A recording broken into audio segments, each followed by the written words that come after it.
23 Mother Bear became baby's nanny, while parents worked double shifts. What she did put.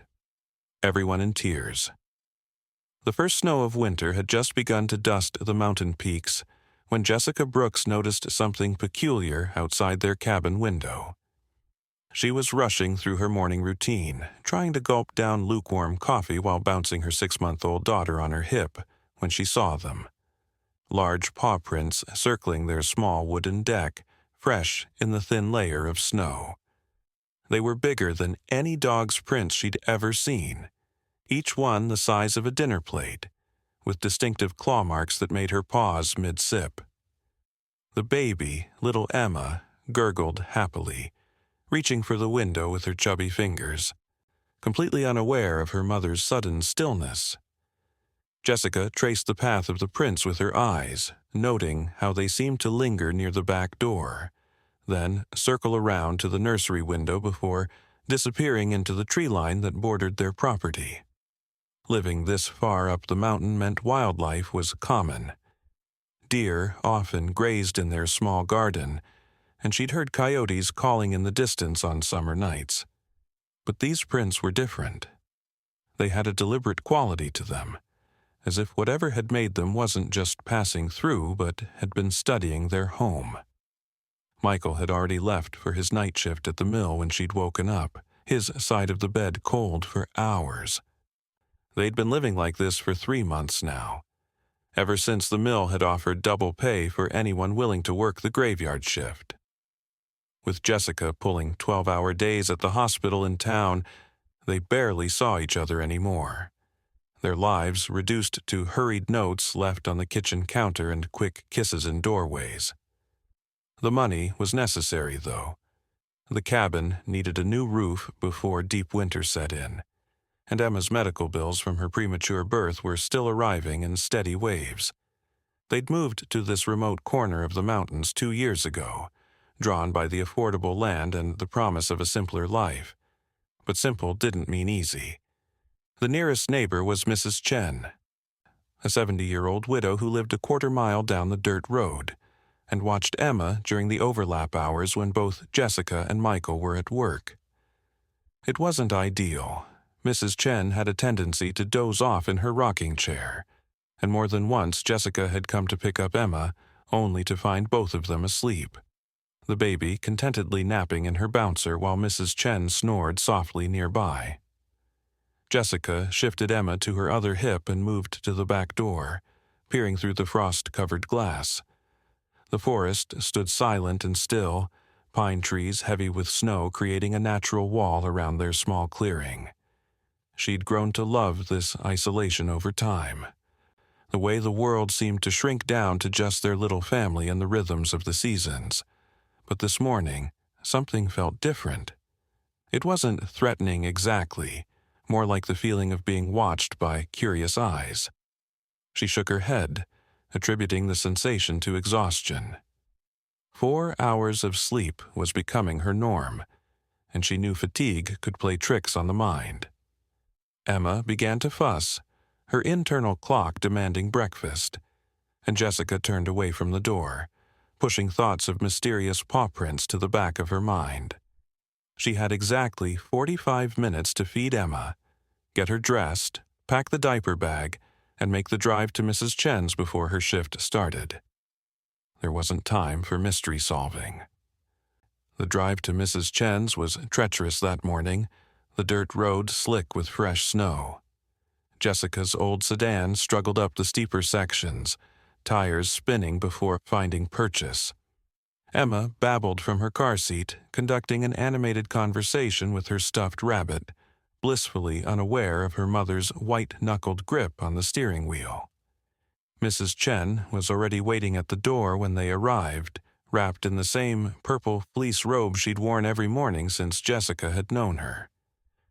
Her face crinkled into a warm smile as she reached for Emma, who went to her willingly, already familiar with this daily ritual. Jessica handed over the diaper bag, rattling off the usual instructions about feeding times and nap schedules, though they both knew Mrs. Chen would follow her own instincts rather than any prescribed routine. As she turned to leave, Mrs. Chen caught her arm gently. Her fingers were surprisingly strong for someone her age, worn smooth from decades of gardening and housework. She mentioned that she'd been hearing odd sounds lately during Emma's nap times, a sort of low humming that seemed to come from outside. At first, she'd thought it was the wind through the trees, but the sound had a rhythm to it, almost like a lullaby. Jessica felt a small chill run down her spine, but forced a smile, suggesting it might be the old pipes in Mrs. Chen's house. Mountain homes were full of strange noises, after all. The 12-hour shift at the hospital passed in its usual blur of medications, dispensed, vitals checked, and endless documentation.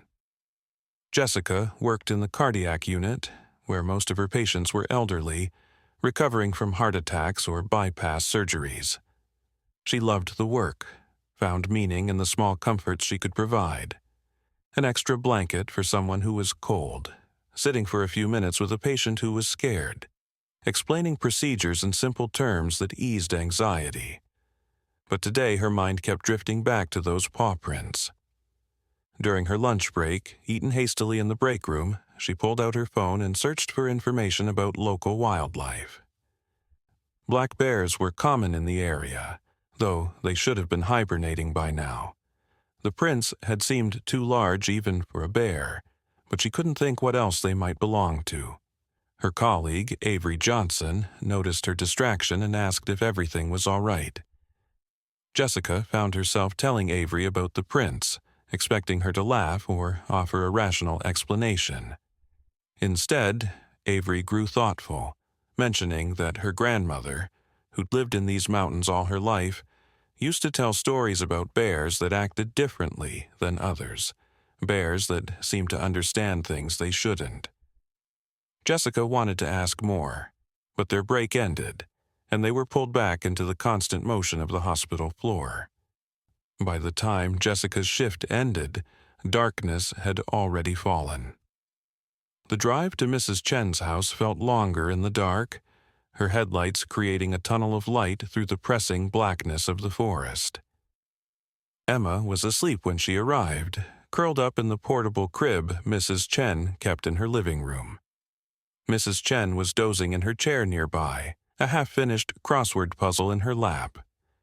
Jessica gently woke her, apologizing for the late hour. Mrs. Chen waved off the apology but mentioned again about the humming sound. This time, she added another detail. She'd felt warmth near Emma's crib several times when she'd gone to check on her, like someone had just been standing there. The room would be its normal temperature, then suddenly there would be this pocket of warmth right by the baby. Jessica's exhausted mind tried to process this information, but Emma stirred, whimpering softly, and maternal instinct overrode everything else. She bundled her daughter into her snowsuit, thanked Mrs. Chen, and headed home through the dark mountain roads. The cabin was cold and dark when they arrived, Michael long gone to his shift. Jessica went through the motions of their nighttime routine, bath, bottle, story, bed, but her movements felt automatic, her mind elsewhere. After Emma was settled in her crib, Jessica found herself standing at the nursery window, looking out into the darkness. The moon had risen, casting silver light across the snow, and she could see new tracks out there, the same large prints circling their home. They seemed protective rather than predatory, like something was patrolling their perimeter. She thought about calling Michael, but what would she say? That she was spooked by some animal tracks? He had enough to worry about with the dangerous machinery at the mill without her adding unnecessary concerns. She double-checked the locks on all the doors and windows, then collapsed into bed, too tired to maintain her worry. The next morning brought a discovery that made her question her sanity. Emma's stuffed animals, which Jessica always left scattered around the crib, were arranged in a perfect circle around the sleeping baby. She distinctly remembered leaving them in their usual chaos the night before. The rabbit flung to one corner, the bear wedged between the crib bars, the small elephant fallen to the floor. Now they sat like sentinels, evenly spaced, all facing outward as if standing guard. Emma slept peacefully in the center, her tiny chest rising and falling with steady breaths.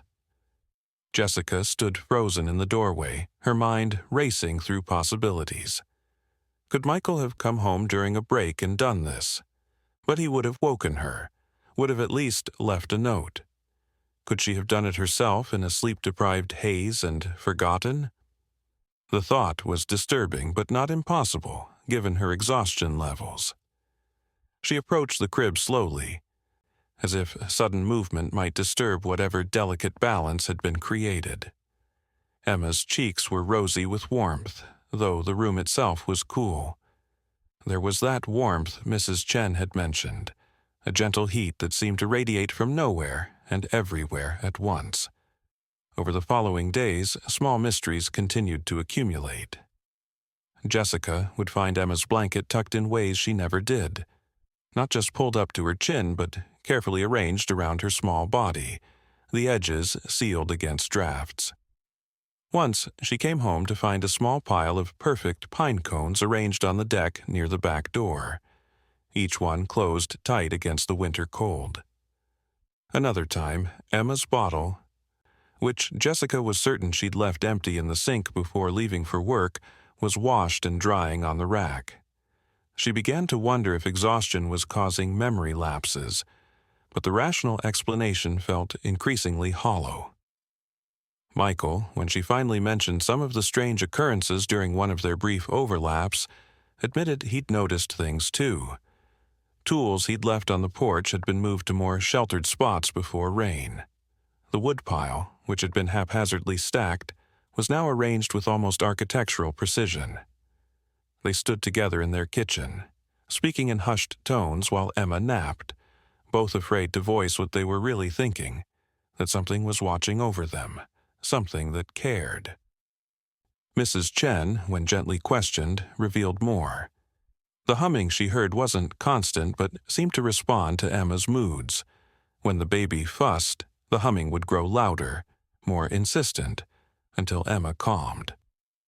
Sometimes, Mrs. Chen admitted, she let herself drift off to sleep because she knew Emma was being watched. She couldn't explain how she knew this, just that there was a presence that felt maternal, protective. She'd lived in these mountains for 50 years, she told Jessica, and she'd learned that not everything needed to be understood to be accepted. Some things just were, like the way the seasons changed or the way birds knew when to migrate. Jessica wanted to argue, to insist on logical explanations, but standing in Mrs.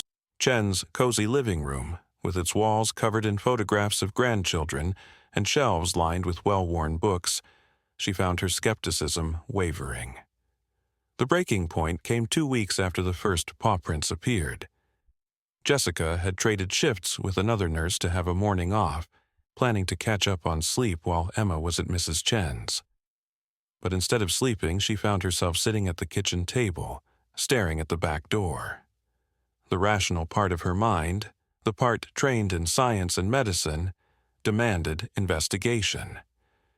She needed to know what was happening in her home. The morning was crisp and bright, snow glittering like diamonds in the sunlight.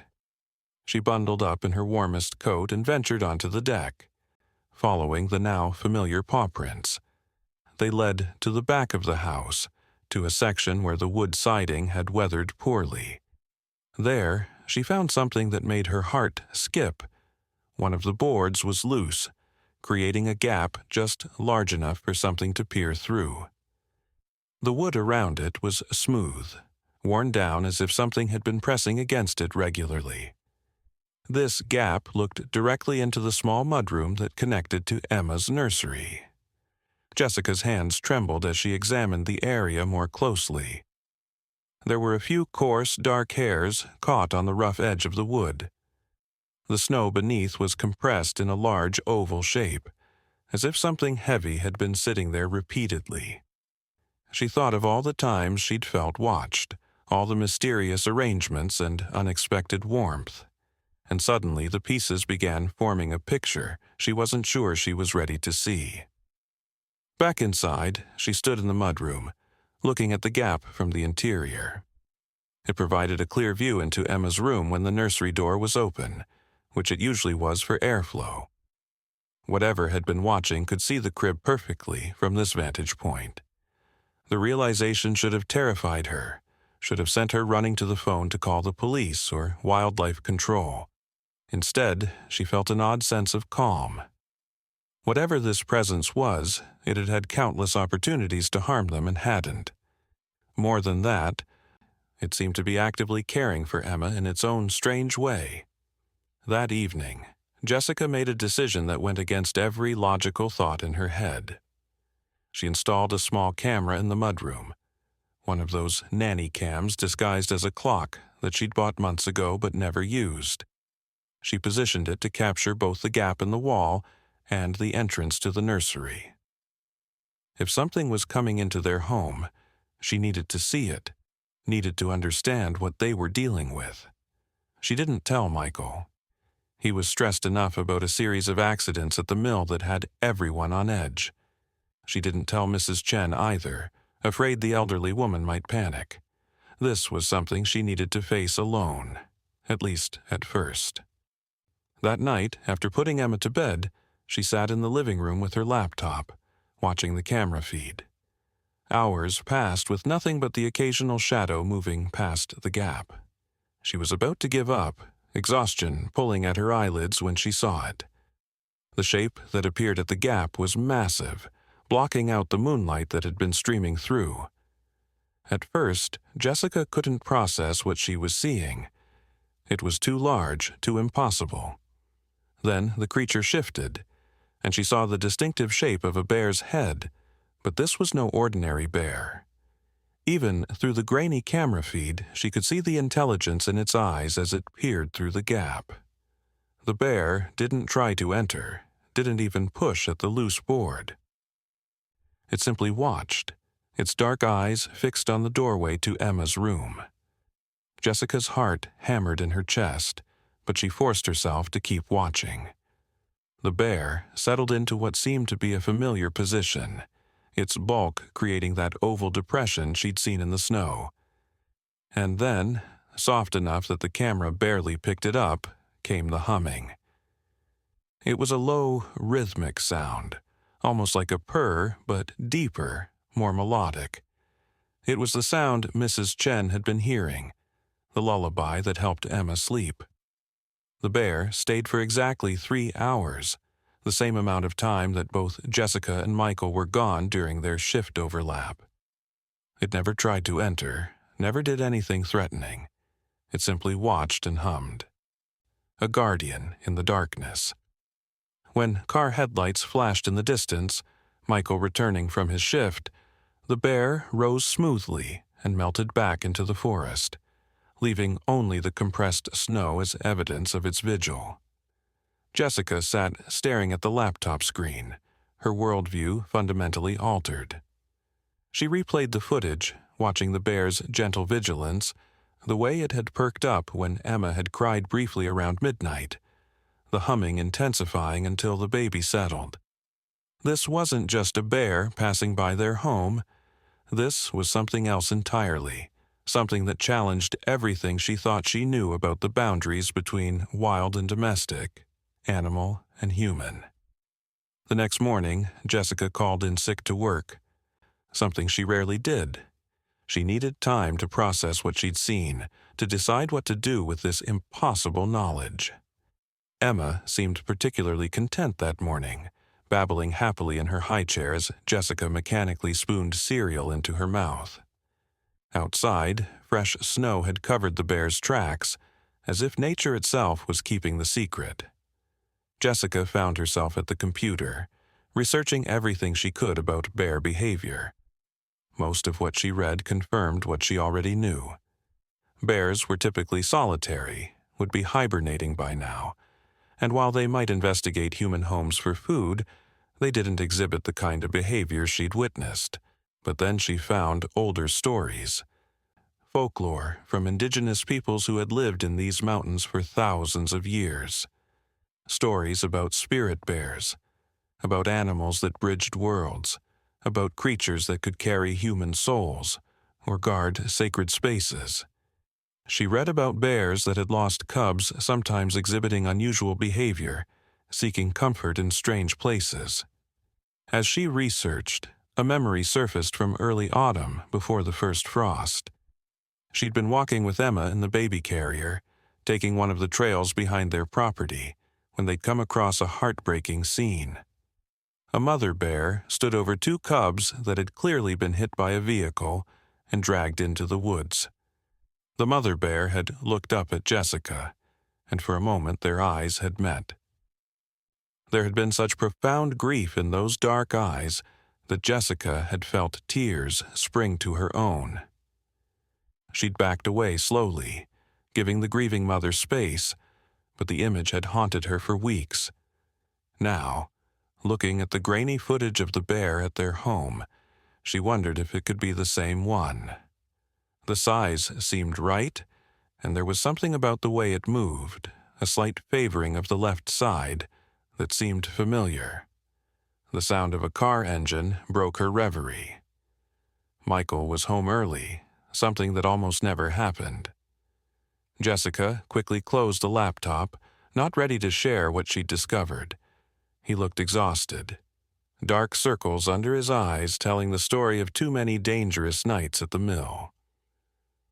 He collapsed into a kitchen chair, and Jessica automatically moved to make him coffee, their domestic dance so familiar she could do it without thinking. He mentioned that the mill was closing for maintenance for the next 2 nights, giving him an unexpected break. Jessica's mind raced. If the bear came tonight, Michael would be home. Would it still come? How would he react if he saw it? As if reading her thoughts, Michael mentioned he'd been seeing the tracks too, had been wondering if they should call someone about it. But then he'd noticed something odd.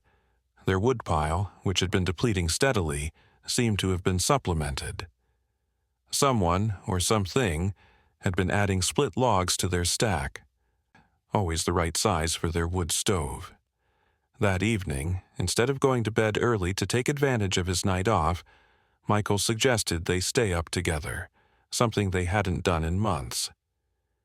They made hot chocolate and sat on the couch, Emma sleeping peacefully in her bassinet beside them. Jessica wanted to tell him about the camera, about what she'd seen, but the words wouldn't come. How did you tell your husband that a bear had been watching your baby? How did you explain that you weren't afraid, that somehow you knew this was right? They talked instead about mundane things, the roof repairs they still needed, Emma's upcoming doctor's appointment, the possibility of Jessica reducing her hours once the winter bills were paid. Normal conversation that felt like a luxury after months of passing like ships in the night.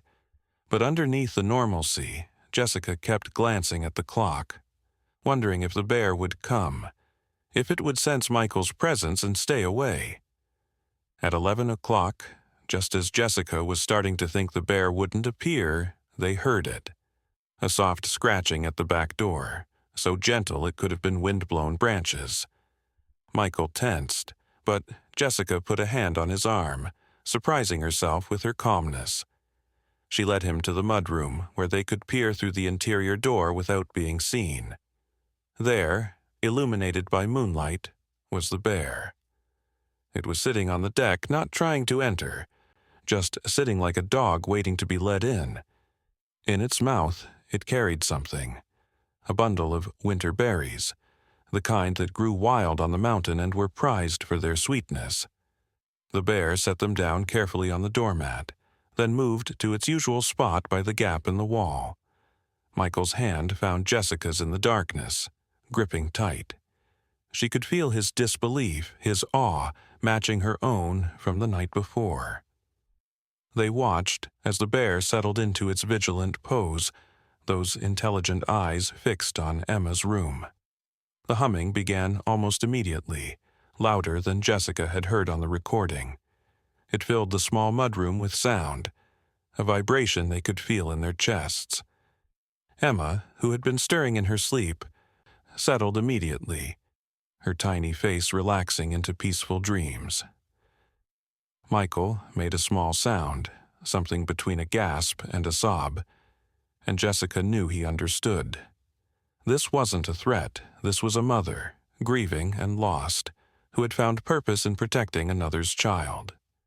They stood there for an hour, watching the bear's patient vigil, seeing the way it tilted its head at every small sound Emma made, the way its humming adjusted to the baby's sleep rhythms.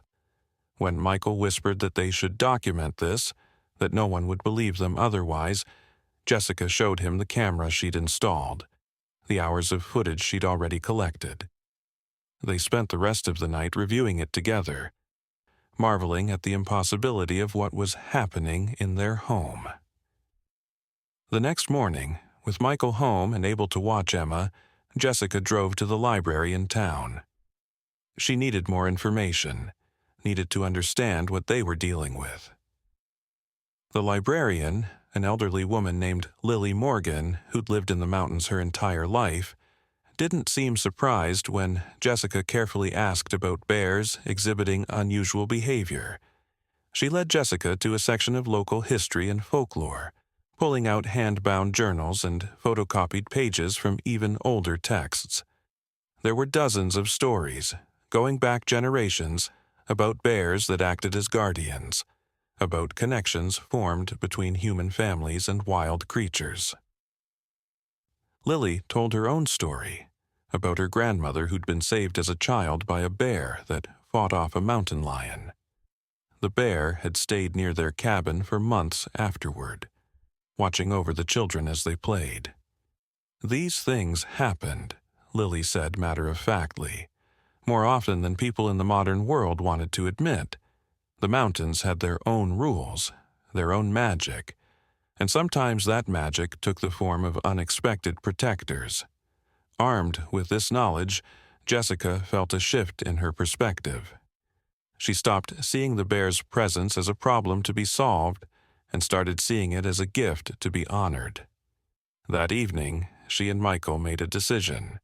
They would not call wildlife control, would not try to drive the bear away. Instead, they would work with this strange situation, would accept this unconventional guardian. They fixed the loose board but installed a proper window instead, one the bear could see through without having to press against gaps. They built a small shelter on that side of the house, just a simple lean-to that would protect the bear from the worst of the weather during its vigils. And they began leaving food, not enough to create dependence, but small offerings that acknowledged the bear's presence and their gratitude. Michael used his unexpected nights off to observe the bear's patterns, noting that it only came during the hours when both parents were usually gone, as if it understood their schedule. Mrs. Chen, when they finally told her, simply nodded as if she'd known all along. She'd grown up with stories of spirit animals, she said, and had recognized the bear's humming as something beyond ordinary animal behavior. She'd been afraid to mention it, worried that Jessica and Michael, with their modern sensibilities, would think her foolish. But she'd felt the bear's presence as a blessing, had known Emma was being protected by something greater than human understanding. She showed them a small charm she'd hung near Emma's crib during her babysitting hours, a traditional protection amulet her own grandmother had made. It was meant to welcome good spirits and ward off bad ones, and she believed it had helped the bear understand it was welcome. Jessica found herself crying, overwhelmed by the strange beauty of their situation, by the way their small community had unconsciously collaborated to protect this impossible secret. As winter deepened, the bear's visits became part of their rhythm. Jessica would sometimes catch glimpses of it during her late-night returns from work, a massive shadow moving through the trees with surprising grace. She started recognizing individual markings, a scar above its left eye, a patch of lighter fur on its shoulder. This wasn't just a bear anymore. This was their bear, Emma's guardian, a part of their unconventional family. Emma herself seemed to recognize the presence, turning her head toward the window when the bear arrived, settling more quickly into sleep when the humming began. There was never any fear, only a sense of completion, as if the bear's presence filled a gap they hadn't known existed. Michael built a better shelter as winter storms increased, and they'd sometimes find the bear had left gifts in return: perfect pine cones, interesting stones, once a beautiful blue jay feather that Emma clutched with delight. The community's awareness of the situation grew slowly, organically. The mailman mentioned seeing the tracks but said nothing more, just smiled knowingly. The grocery store owner began setting aside day-old produce, saying it was for Jessica's project, with a wink. The local ranger, Connor Adams, stopped by one day, ostensibly to check on winter preparations, but Jessica caught him examining the shelter they'd built with approval. He mentioned that sometimes the forest knew better than humans what families needed, and that not everything needed to be reported or regulated. It was as if the entire mountain community had entered into a conspiracy of silence, protecting something precious and rare. Even Dr. Bennett at Emma's checkup seemed unsurprised when Emma showed advanced development in areas related to sound recognition and emotional regulation, as if being sung to sleep by a bear had given her gifts beyond the ordinary. One particularly harsh night, with snow falling so thick they could barely see beyond the windows and wind howling like a living thing, the bear didn't come. Jessica found herself anxiously checking the window, worried about their guardian in the storm. Michael suggested the bear had found better shelter, was being smart about the weather, but Jessica couldn't shake her concern. Then, just as she was about to give up watching, she saw movement through the blowing snow. The bear was there, but it wasn't alone. A second bear, smaller and younger, followed close behind. They watched in amazement as their guardian led the younger bear to the shelter, showing it where to rest, where to watch. It was teaching another, passing on the vigil. The younger bear seemed nervous at first, shifting restlessly, but the older bear's presence was calming, authoritative. They stayed together that night, two shadows against the storm, humming in harmony when Emma stirred. The implications of this development occupied Jessica's thoughts for days. Was their bear preparing to leave? Was this a replacement or an addition to their protection? She found herself grieving the potential loss even as she marveled at the bear's intelligence and communication. But the older bear continued to come, now sometimes accompanied by the younger one, sometimes alone. It was creating a network, Jessica realized, ensuring Emma's protection would continue even if something happened to it. The younger bear was learning the schedule, the songs, the proper way to arrange the gifts left on the doorstep. It was being trained, initiated into a role that shouldn't exist, but did. Michael joked that they were running a bear university, but there was wonder in his voice. They were witnessing something unprecedented, or at least undocumented in any scientific journal Jessica could find. Spring's first hints began appearing in late March. Patches of ground showing through melting snow, birds returning with their morning songs. The bears' visits had become less frequent as the weather warmed, but they still came during the overlap hours when both parents worked. Emma was crawling now, pulling herself up on furniture, babbling in what Jessica sometimes thought sounded like an attempt to mimic the bear's humming. She showed no fear of the large shadows at the window, often crawling toward them with delighted squeals. They'd had to be more careful about keeping her away from the actual door, but she seemed to understand on some level that the bears were to be observed, not touched.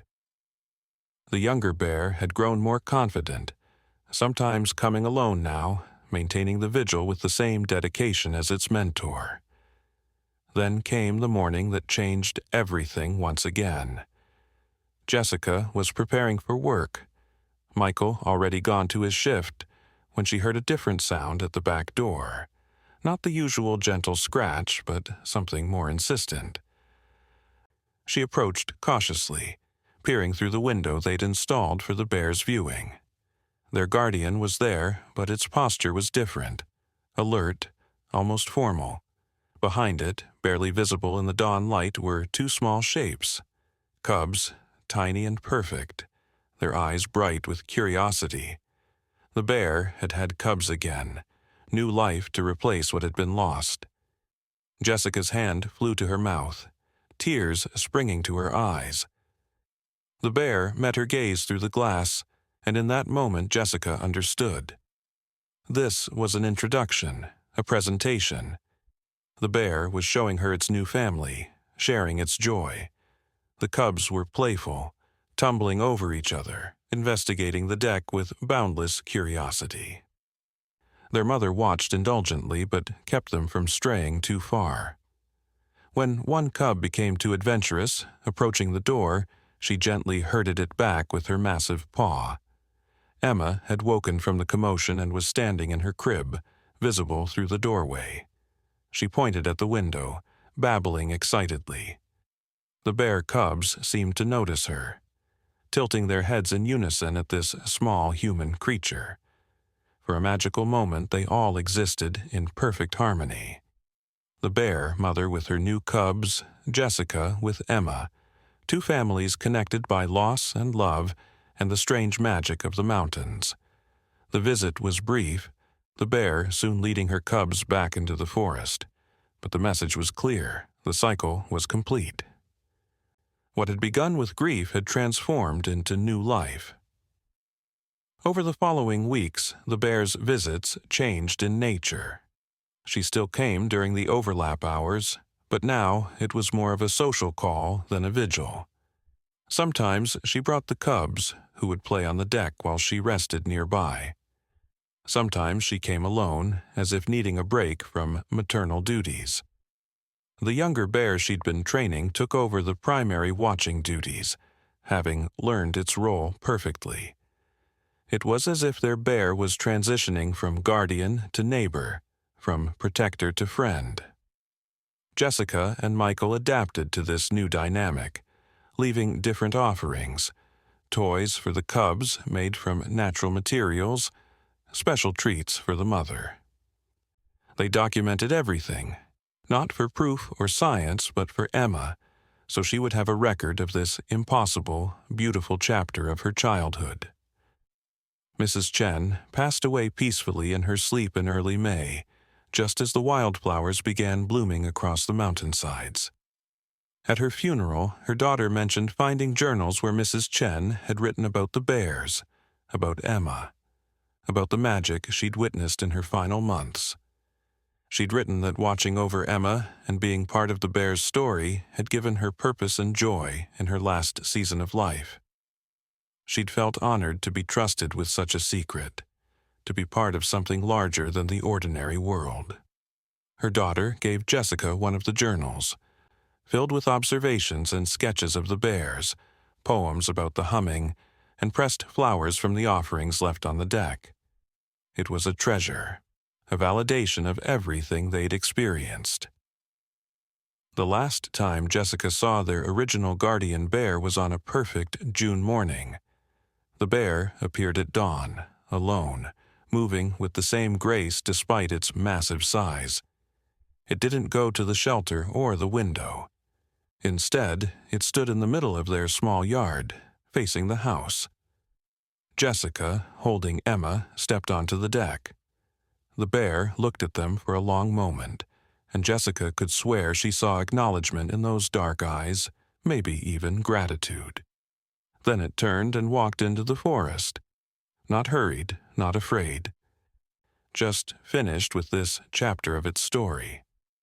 The younger bear continued to come, maintaining the tradition, but Jessica knew their original guardian had moved on, had healed whatever wound had brought it to their door in the first place.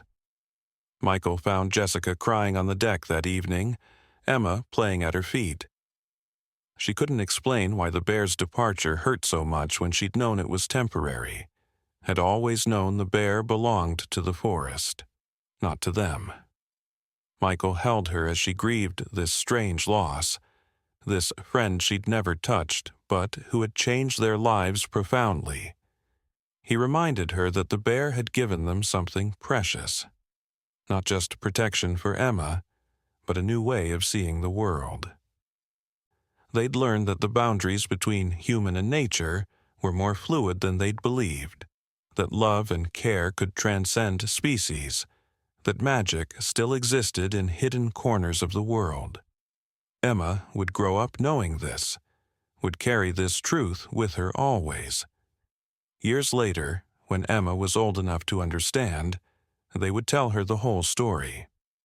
She would listen with wide eyes, then matter-of-factly inform them that she remembered the humming, remembered the warm presence outside her window.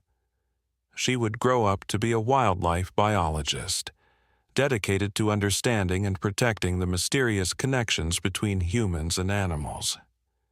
She would write papers that her colleagues would dismiss as too fanciful, but she would know the truth because she had lived it. The younger bear would still visit occasionally, now gray around the muzzle, bringing its own cubs to play where Emma had once crawled. The shelter Michael had built would still stand, weathered but solid, a monument to an impossible friendship. But all of that was still to come. For now, Jessica stood in her kitchen, preparing dinner while Emma played with blocks on the floor. Outside, she could hear the younger bears humming, a sound that had become as familiar as the wind in the pines. Michael would be home soon, and they would eat together, a family made stronger by their strange secret. Later, after Emma was asleep, they would stand together at the window, watching their guardian keep its vigil, and they would marvel again at the world's capacity for unexpected grace. The bears had taught them that protection could come from the most unlikely sources, that grief could transform into purpose, that the wild heart of the forest beat in rhythm with their own. The story of the bears would become legend in their small mountain community, whispered about but never fully told to outsiders. Visitors would occasionally ask about the unusual shelter beside the Brooks cabin, and Jessica would smile and say it was for watching wildlife, which wasn't entirely untrue. The local children would grow up knowing that sometimes, if you were very quiet and very lucky, you might see the guardian bears moving through the forest, watching over the humans who had shown them kindness. They would leave small offerings at the forest's edge, berries and flowers and shiny stones, hoping to catch a glimpse of the magic that everyone knew existed, but no one spoke about directly. The local newspaper once sent a reporter to investigate rumors of unusual bear activity in the area. The reporter, a young man from the city, spent 3 days interviewing locals, all of whom suddenly developed poor memories and vague responses. Mrs. Chen's daughter suggested he might have misheard, that people had been talking about bears in general, not any specific bears. Connor Adams, the ranger, provided statistics about normal bear populations and typical behavior patterns, never mentioning the anomalies he'd observed. The reporter left with nothing but a story about a close-knit mountain community that really liked their local wildlife. Jessica had watched his car disappear down the mountain road with relief, knowing that some stories weren't meant for the wider world. The seasons continued their eternal cycle, each bringing its own gifts and challenges. Summer meant the bears visited less frequently, busy with teaching cubs to forage and fish. Fall brought them back more often, the cubs growing bolder, sometimes peering through the window at Emma with obvious curiosity. Winter restored the full vigilance, the bears taking turns watching during the cold nights when both parents worked. The humming evolved, too, new melodies joining the original, as if each bear added its own voice to the lullaby. Emma learned to hum along, her small voice joining the chorus through the walls, creating harmonies that shouldn't exist between species but did. One winter night, during a particularly severe blizzard, the power went out. The cabin plunged into darkness, save for the faint glow of the wood stove. Emma, now 3 years old, woke crying, frightened by the sudden absence of her nightlight. Jessica hurried to comfort her, but before she could reach the nursery, the humming began, not just from one bear but from several, surrounding the house with sound. The vibration seemed to make the walls themselves sing, turning the cabin into a resonating chamber of comfort. Emma's cries stopped immediately, replaced by delighted laughter. She pressed her small hands against the window, and on the other side, a massive paw pressed back, separated by glass but connected by something deeper. The lights stayed off for 2 days, but Emma never cried again, soothed by her guardian's constant presence. The bears weren't the only wildlife that seemed drawn to their cabin after that. Birds nested in unusual numbers in the surrounding trees, their songs creating a dawn chorus that better than any alarm clock. Deer grazed peacefully in their garden, somehow never eating the vegetables, only the weeds. Once, a fox with an injured leg spent 3 weeks recovering under their deck, right next to where the bears would sit, predator and protector sharing space in impossible peace. It was as if their home had become a sanctuary, a place where the usual rules of nature bent toward harmony. Michael joked that they should start charging admission, but they both knew this wasn't something that could be commodified or exploited. It was a gift, pure and simple, one that came with the responsibility of protection and silence. The morning Michael discovered the truth arrived with unusual circumstances that seemed orchestrated by fate itself. The mill had announced emergency maintenance after a critical gear had shown signs of failure, sending all-night shift workers home just after midnight. Michael had driven through the snowy roads carefully, his mind occupied with thoughts of surprising Jessica with breakfast in bed, a luxury they hadn't shared in months. The house was dark when he arrived. Jessica's car gone as expected since she was working her regular shift at the hospital. Emma would be sound asleep in her crib, and he moved through the house quietly, not wanting to wake her. He was hanging his coat in the mudroom when he heard it, that low, melodious humming that Jessica had mentioned, but he'd never actually heard while awake.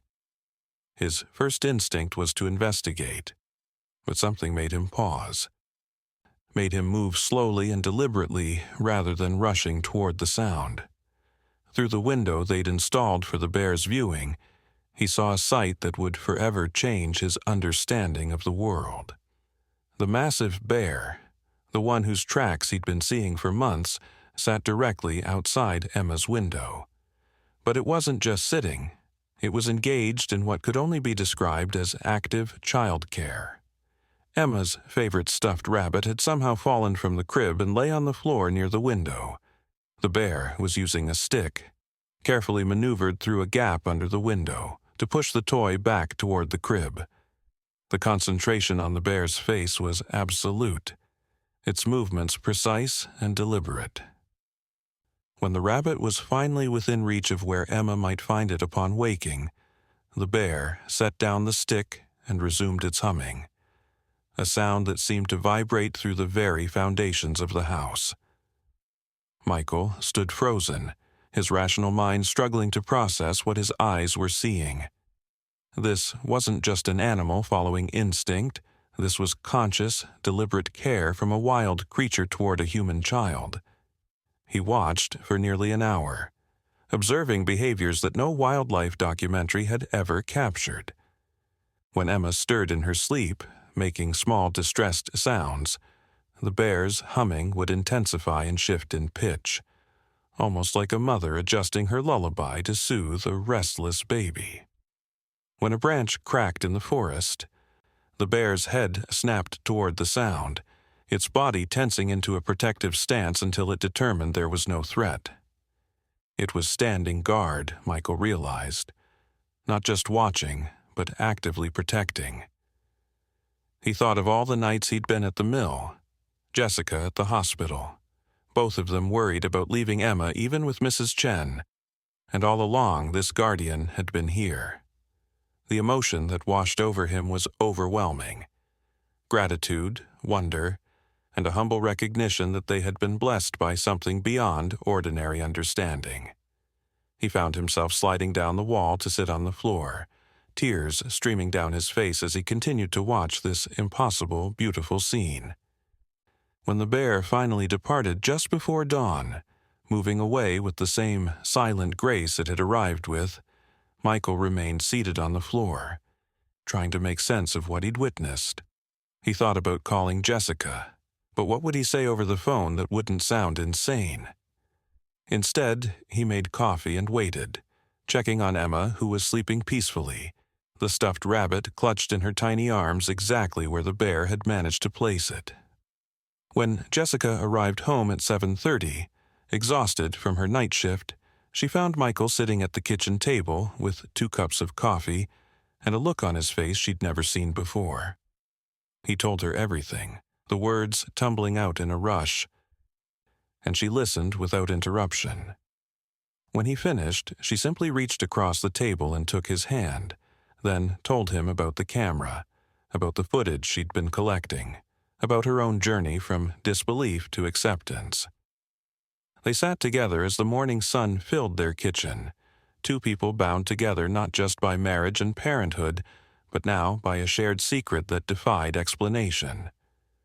They spent that morning reviewing all the footage Jessica had collected, and Michael pointed out things she hadn't noticed. Patterns in the bear's behavior, the way it seemed to respond to sounds from inside the house that should have been inaudible, the intelligence in its eyes that suggested understanding far beyond animal instinct. They made a decision then to fully embrace this situation, to stop questioning why or how, and simply accept the gift they'd been given. Michael used his construction skills to improve the shelter, making it more comfortable for extended stays. Jessica researched bear biology and behavior, learning about their dietary needs and preferences, ensuring that the food they left was nutritious and appropriate.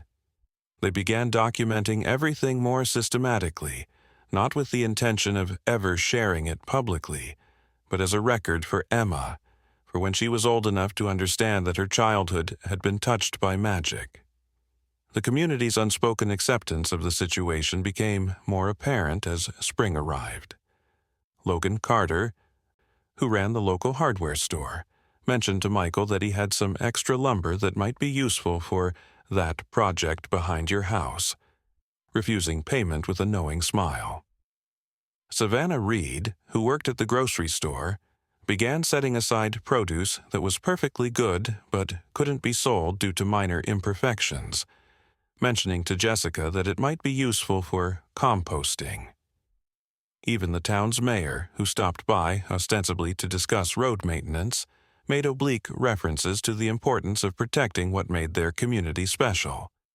It was as if the entire town had entered into a conspiracy of protection, understanding that what was happening at the Brooks cabin was something precious that needed to be shielded from the outside world.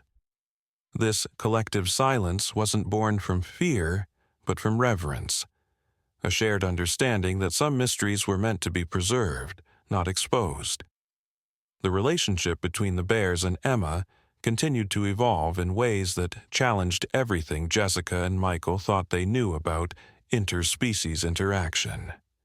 Emma, now walking with increasing confidence, would toddle to the window whenever she heard the humming begin, pressing her small hands against the glass in greeting. The bears seemed to recognize her specifically, their behavior changing when she was present versus when she was at Mrs. Hak Chen's house. Once, when Emma was running a fever and crying inconsolably, 3 bears appeared instead of the usual 1 or 2, their combined humming creating a symphony that seemed to ease her discomfort. Jessica, exhausted from a long shift and worried about her sick child, had stood in the nursery crying with relief as Emma finally settled into peaceful sleep, soothed by her unusual guardians. The bears stayed all night, taking turns at the window, maintaining their vigil until Emma's fever broke at dawn. The younger bear, that had been trained by their original guardian, showed remarkable adaptation to its role. It began bringing different offerings than its mentor had, not just berries and pine cones, but interesting stones, colorful leaves, and once remarkably, a small wooden toy that must have been lost by some child on a hiking trail. It was developing its own personality in the role, more playful than the original guardian, sometimes performing what could only be described as antics to make Emma laugh. It would stand on its hind legs and sway, or make exaggerated sniffing gestures at the window, always when Emma was watching. These weren't behaviors Jessica had ever read about in any wildlife study. They were deliberate attempts at entertainment, at connection. Michael built a small box where they could leave items for the bear to find, and sometimes they would discover that the bear had rearranged the contents, creating patterns or sorting objects by size or color, displaying a level of cognitive function that would have revolutionized animal behavioral science if they'd chosen to share it. Mrs. Chen's daughter, Mai Lin, took over babysitting duties after her mother's passing, and she brought with her an even deeper understanding of the situation. She told Jessica about finding her mother's journals, filled not just with observations but with theories about why this connection had formed. Mrs. Chen had believed that sometimes the universe created bridges between souls that needed each other, regardless of species. The bear had lost its cubs and found Emma. Jessica and Michael had needed help they couldn't ask for and received it from an unexpected source. Emma was growing up with an understanding of the natural world that no classroom could teach. It was a web of interconnected needs and gifts, each strand supporting the others. Mei Lin had grown up with stories of such connections from her grandmother's homeland, where the boundary between human and animal worlds was understood to be more fluid than Western science acknowledged. She brought this perspective to her caretaking, sometimes leaving traditional offerings for the bears, small rituals of respect that seemed to deepen the connection. One evening in late spring, something extraordinary happened that even surpassed their previous experiences. Jessica was home alone with Emma, Michael having taken a rare opportunity to go fishing with some co-workers. Emma was playing on the living room floor when she suddenly stood up and walked purposefully to the back door, something she'd never done before. She reached for the handle, too short to grasp it, but her intention was clear. Jessica followed, curious rather than alarmed, and when she looked through the window she saw why Emma was drawn outside. The original guardian bear had returned, but not alone. With her were her new cubs, now several months old and full of playful energy, and the younger bear who had taken over guardian duties. But most remarkably, there was another adult bear, a male by its size, standing slightly apart but clearly part of the group. It was a family gathering, Jessica realized, centered around their small cabin. Jessica made a decision that went against every safety protocol she'd ever learned. She bundled Emma into her jacket and carefully opened the back door, not to go outside, but to sit in the doorway, creating a closer connection while maintaining a barrier. The bears didn't approach, maintaining a respectful distance, but they all oriented toward Emma and Jessica. The cubs played, tumbling over each other in the grass, while the adults watched with what could only be described as indulgent pride. Emma clapped her hands in delight, calling out in her toddler babble, and the bears seemed to respond, the cubs becoming more animated in their play. It was a moment of perfect communion, two families sharing space and joy. The male bear, who Jessica had never seen before, moved closer to the original guardian, and she saw the way they touched noses briefly, a gesture of affection. The guardian had not just healed from her loss, but had found new love, created new life, and she had brought her new family to meet the humans who had been part of her healing journey. The visit lasted perhaps 20 minutes, though it felt both longer and shorter to Jessica, time seeming to stretch and compress in the face of such wonder. When the bears finally began to move away, the original guardian approached closer than she ever had before, stopping just 10 feet from the doorway. She looked directly at Jessica, then at Emma, and Jessica could swear she saw gratitude in those deep brown eyes. Then she turned and led her family back into the forest, the male bear following with the cubs while the younger guardian remained at its post. Jessica understood that this had been a farewell of sorts, not an ending, but a transition. The original guardian had completed her healing, had found new purpose and new love, and while the connection would remain, the intense need that had brought her to their door had transformed into something else. Friendship, perhaps, or a bond that transcended easy definition. When Michael returned home that evening, Jessica told him about the encounter, and they spent hours discussing what it meant. They had been witnesses to something extraordinary, a cycle of grief and healing that had encompassed both human and animal families. Emma had been the catalyst, her innocent presence providing the bridge between worlds. They decided to create a more formal record of their experiences, not for publication, but as a family history, something that would be passed down through generations. Michael began sketching the bears from memory, discovering an artistic talent he hadn't known he possessed. Jessica wrote detailed accounts of each encounter, trying to capture not just what happened, but how it felt, the emotional texture of these impossible moments. They knew that someday, when Emma was older, she might struggle to believe what they told her, might think it was the elaborate fairy tale her parents had created. But they would have the evidence, the footage, the photos, the testimony of the community members who had witnessed parts of the story.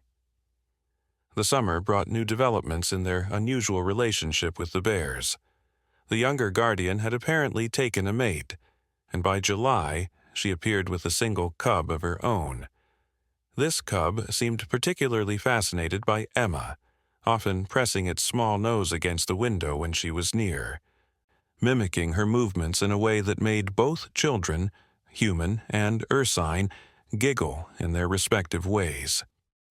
The tradition of guardianship was being passed to a new generation, Jessica realized, becoming not just an individual quirk, but a family tradition among the bears.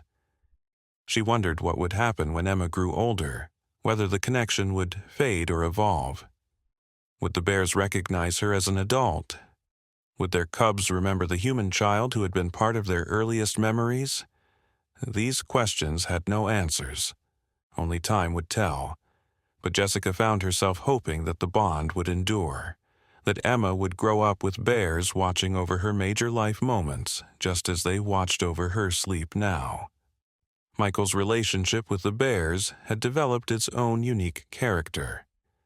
While Jessica approached them with scientific curiosity mixed with maternal understanding, Michael brought a craftsman's appreciation for their intelligence and adaptability.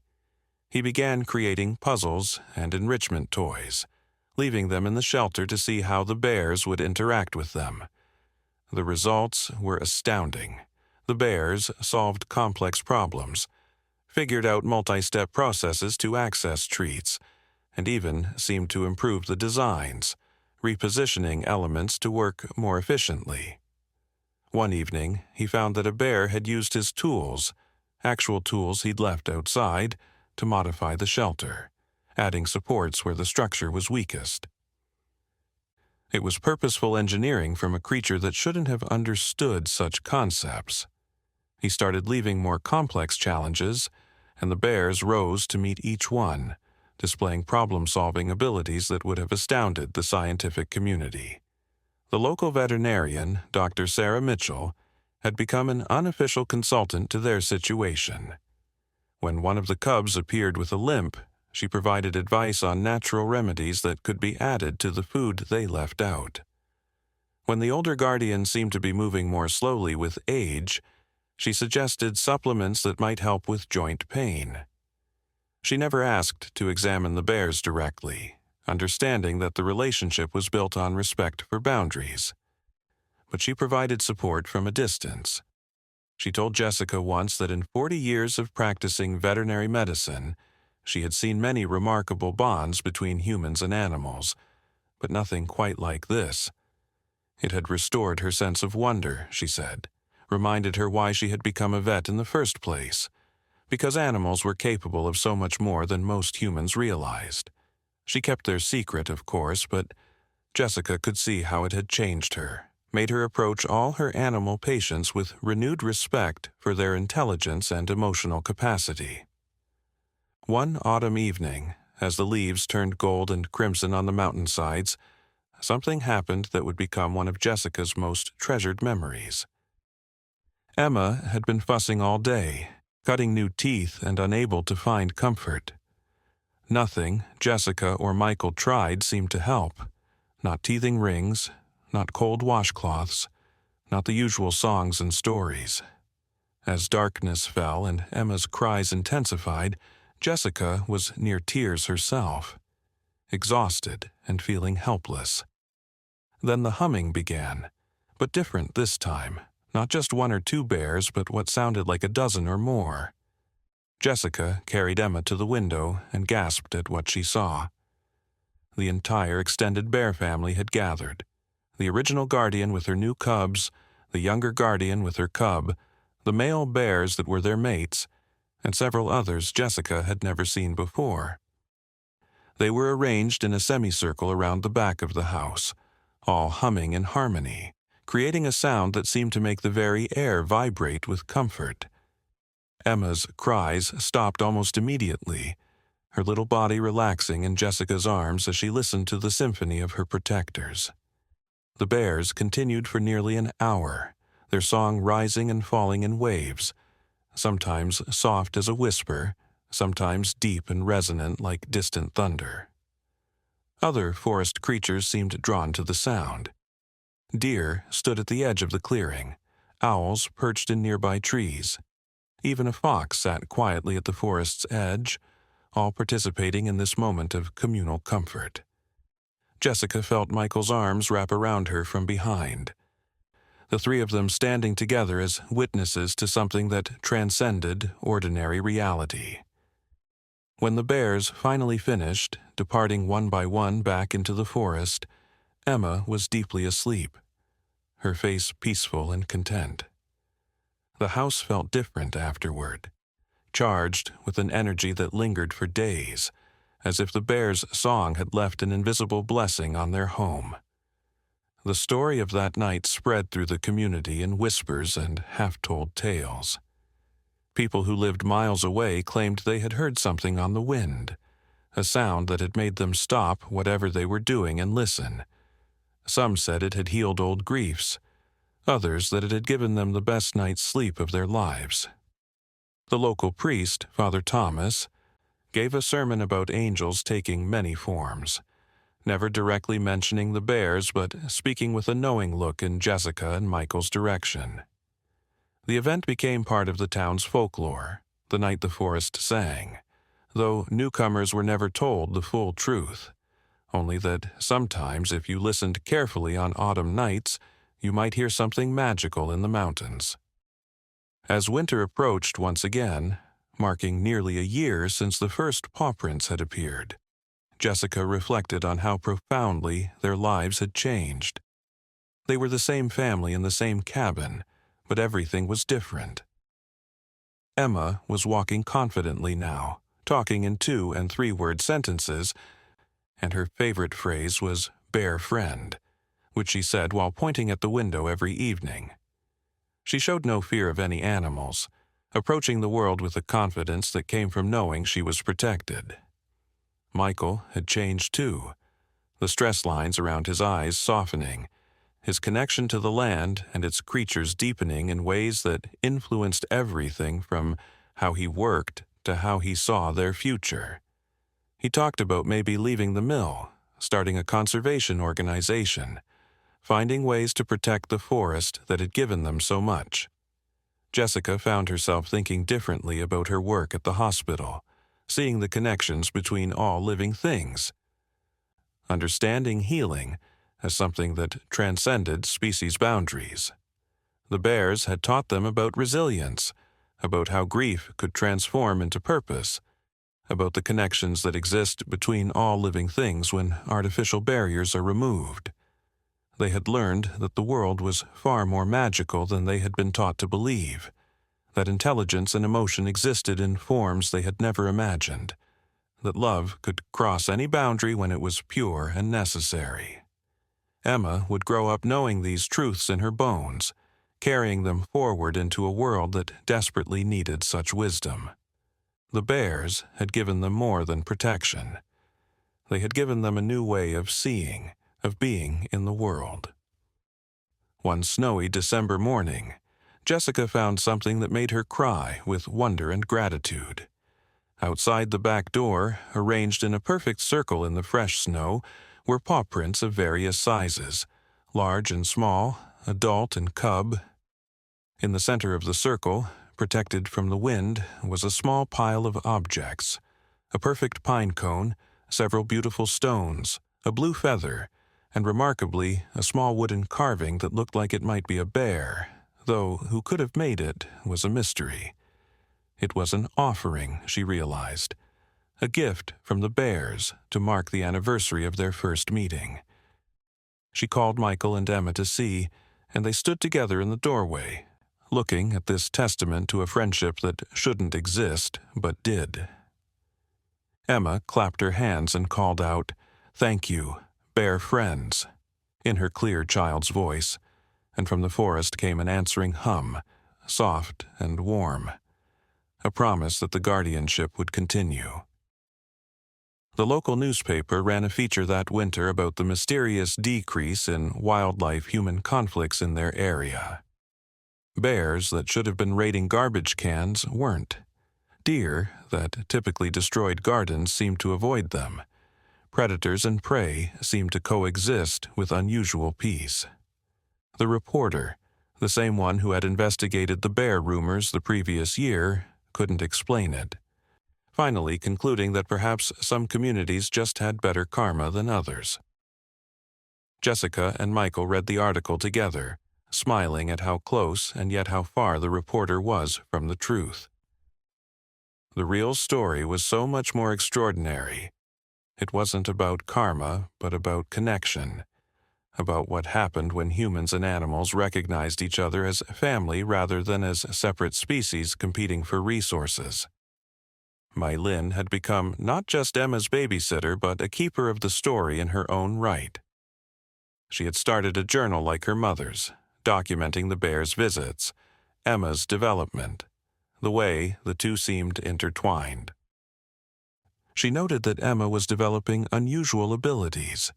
She could calm frightened animals with her presence, seemed to understand their body language intuitively, and sometimes knew when the bears were coming before any sound or sight announced them. These weren't supernatural abilities, Mai Lin wrote, but rather the natural result of growing up in true communion with nature. Emma was learning the old ways, the connections that humans had once all possessed before civilization created walls between species. She was a bridge child, Mai Lin wrote, one who would grow up to teach others what had been forgotten about the possibility of interspecies harmony. Spring returned with an explosion of wildflowers and the return of migratory birds. The bears' visits had settled into a predictable pattern. The younger guardian maintained the nightly vigils during Jessica and Michael's work hours, while the extended family visited weekly for what could only be described as social calls. The cubs were growing rapidly, and their play sessions had become elaborate affairs that Emma watched with delight. She had learned to mimic some of their sounds, a form of communication that transcended human language. Sometimes Jessica would find her daughter and the bear cubs sitting on opposite sides of the window, mirroring each other's movements in a game that needed no words. These moments filled her with a hope she couldn't quite articulate. hope for a future where such connections weren't miraculous but normal, where humans remembered their place in the web of life rather than standing apart from it. The transformation in their family had ripple effects they couldn't have predicted. Michael's co-workers at the mill noticed his changed demeanor, the way he spoke about environmental protection with a passion that came from personal experience. Several of them started their own conservation efforts, small acts that collectively began to change the community's relationship with the surrounding wilderness. Jessica found herself becoming an advocate at the hospital for considering the emotional and spiritual aspects of healing, not just the physical. She never mentioned the bears directly, but she spoke about the healing power of nature, the importance of connection, the ways that love could manifest in unexpected forms.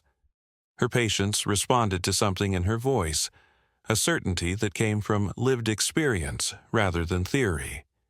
The economic impact was subtle but real. Their small mountain town began attracting visitors who were drawn by stories of the exceptional harmony between humans and nature, though they never learned the specific truth about the bears. Small businesses thrived as people came seeking whatever magic the mountains held. The town council, recognizing the value of their reputation, implemented stronger environmental protections, created wildlife corridors, and restricted development. It became a model for sustainable living, all because one grieving bear had found comfort in watching over a human child, and a human family had been wise enough to accept the gift. The bears had saved more than just Emma. They had saved a community's soul, reminded them of what truly mattered. As Emma's second birthday approached, Jessica and Michael planned a celebration that would honor both their human and ursine family. They prepared 2 parties, essentially, one inside for their human guests and one outside for the bears, though the boundary between the two was intentionally porous. They left the windows open so the sounds of celebration could mix, human laughter blending with the bears' humming.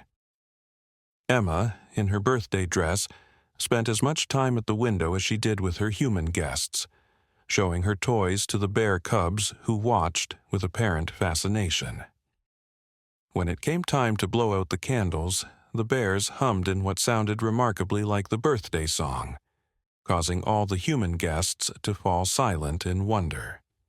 It was a moment of perfect integration, 2 worlds celebrating together the life of a child who belonged to both. The footage Jessica had been collecting now filled dozens of hard drives. She organized it chronologically, creating a visual record of Emma's unusual childhood. Watching it in sequence revealed patterns she hadn't noticed in real time. The way the bears' behavior had evolved, becoming more sophisticated in their interactions. The way Emma's development seemed accelerated in areas related to emotional intelligence and environmental awareness. The gradual transformation of their entire property into something that looked more like a sanctuary than a typical mountain home. She imagined Emma as an adult, perhaps with children of her own, watching this footage and understanding the magnitude of what had shaped her early years. Would the bears still be there? Would their descendants continue the tradition? Jessica hoped so, but even if the physical presence ended, the impact would continue through generations. One summer evening, as they sat on their deck watching Emma play while the bears lounged nearby, Michael voiced something they'd both been thinking. They wanted another child, wanted to see if the magic would extend to a sibling, wanted Emma to have someone who would share these memories and believe them without question. The bears seemed to understand their discussion, though they spoke in low voices.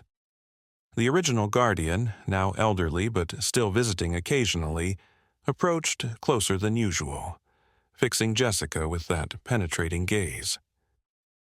Then she did something unprecedented.